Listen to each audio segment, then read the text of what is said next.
Good morning, everybody, and welcome back to The Walk. Today is Wednesday, April 9th, and we are up to Ezekiel 41, verse 5.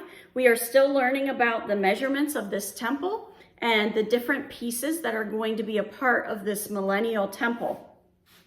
Once again, to date, this temple with these specific measurements has not been built, and the blueprint of the temple that they plan to rebuild in Israel does not meet these qualifications. This is the millennial temple when Christ will come back and reign for 1,000 years that Ezekiel was shown. And these are the measurements that will be there.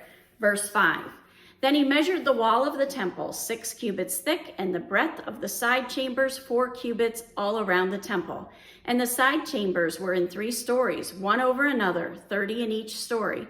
They were offsets all around the wall of the temple to serve as supports for the side chambers so that they should not be supported by the wall of the temple.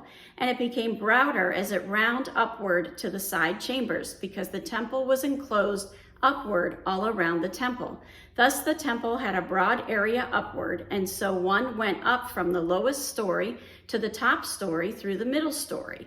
I also saw that the temple had a raised platform all around. The foundations of the side chambers measured a full reed of 6 long cubits. The thickness of the outer wall of the side chambers was 5 cubits. The free space between the side chambers of the temple and the other chambers was a breadth of 20 cubits all around the temple on every side. And the doors of the side chambers opened on the free space, one door toward the north and the other toward the south, and the breadth of the free space was 5 cubits all around. The building that was facing the separate yard on the west side was 70 cubits broad, and the wall of the building was 5 cubits thick all around, and its length 90 cubits.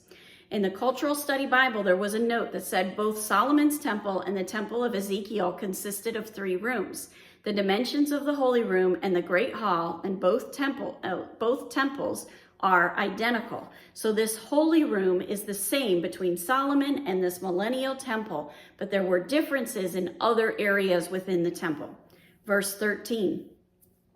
Then he measured the temple 100 cubits long, and the yard and the building with its walls 100 cubits long, all the breadth of the east front of the temple, and the yard 100 cubits long.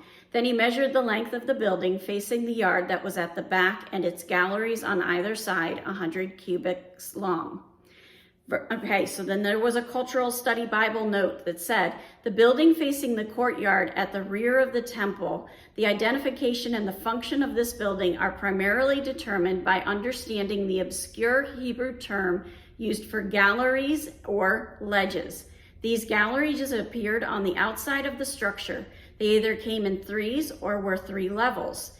They could be seen from both the inner and the outer courts. Some have concluded that these functioned as galleries or walkways or both. So this gallery is probably some kind of a walkway.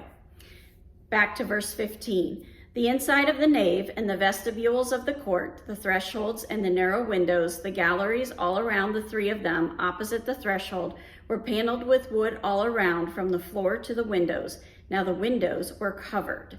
Okay, so there were these windows were probably, according to the Cultural Study Bible, set high in the walls above the level of the annex rooms, similar to Solomon's temple in 1 Kings chapter 6, verses 29 to 35.